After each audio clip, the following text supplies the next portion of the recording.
பெரிய அதிகாரியோட மனைவி வந்து நான் வடப்பள்ளி கோயிலில் அவங்கள பார்க்குறேன். அவங்க ஒருத்தங்க கூட வராங்க. அவங்க கணவரும் ஒரு பெரிய அதிகாரி. அவங்க சொல்கிறாங்க, இந்த சொத்தை வந்து நாங்கள் விற்க நினைக்கிறோம். எங்களோட பூர்வீக சொத்தை விற்க நினைக்கிறோம். ஆனால் முடியல. ஆனால் எப்போ விற்கலான்னு போனப்பயும் எங்களுக்கு பிரச்சனை வந்துக்கிட்டே இருக்குது.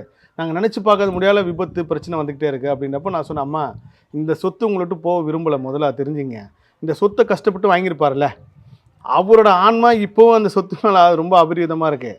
இப்போ இறந்தவங்களோட நகையை வந்து ஒன்று நம்ம அவங்க அவங்க அவங்க விரும்பி நம்மக்கிட்ட கொடுத்துருந்தா பரவாயில்ல. சில பேர் செத்ததுக்கு அப்புறம் அவங்க நகையில் எடுத்துக்கிறாங்க பார்த்தீங்களா?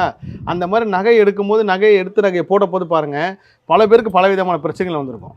இன்க்ளூட் என் பாட்டி விஷயத்துலேயே பார்த்தேன். எங்கள் அம்மா திடீர்னு ஒரு நாள் ஃபோன் பண்ணி அந்த பாட்டியோட நகையை வந்து நான் ஒரு பொருளாக செஞ்சு வச்சுருந்தேன். அது வேண்டாம் என்கிட்ட கொடுத்துருந்தாங்க. அவங்களுக்கு கனவுல ஏதோ வந்திருக்கு போல இருக்குது. ஸோ இதெல்லாம் நான் கர்மா ரிசர்ச்சில் பார்க்கும்போது ஒரு அண்ணன் தம்பி 4 பேர் இருக்காங்க. ஒரு தங்கச்சி ஒரு இருக்கான, ஒரு பொண்ணு செத்துருக்குன்னா அப்பாவோட சொத்து இந்த 5 பேருக்கும் பகிர்ந்து கொடுக்கணும். ஆனால் சில பேர் இப்போ என்ன பண்ணாங்கன்னா, எப்படி பொண்ணுக்கு தேவை தான் பொண்ணை கட்டி கொடுத்துட்டோமேன்னு சொல்லி சொத்தை வந்து இவங்களுக்கு கொடுக்காம, இப்போ ஒரு சம்பவம் நடந்துச்சு. ஒரு அண்ணன் தம்பி பொண்ணுக்கு சரிசமமாக சொத்து போனோம். ஆனால் இவங்க அப்பாவை போய் மிரட்டுறாங்க. சொத்தே வேணாம் விட்றா, எங்கள் அப்பா நல்லா இருந்தால் போதும்னு சொல்லி அந்த சொத்தை கொடுத்துட்றாங்க. கொடுத்ததுக்கப்புறம் அவங்க வாழ்க்கையில் நடந்த ஒரு மிகப்பெரிய வேதனையான ஒரு சம்பவம் வந்து பெரிய அதிர்ச்சியை கொடுத்துச்சு. இது காரணம் என்னென்னா, இந்த பெண்ணை ஏமாத்தலாம் கிடையாது. இந்த மாதிரி சொத்து வாங்குறாங்கல்ல, இதை எந்த சொத்தை வாங்கினாங்களோ அந்த சொத்தை அனுபவிக்க முடியாத அளவுக்கு இவங்களுக்கு வாரிசு இல்லாமல் போயிடுது.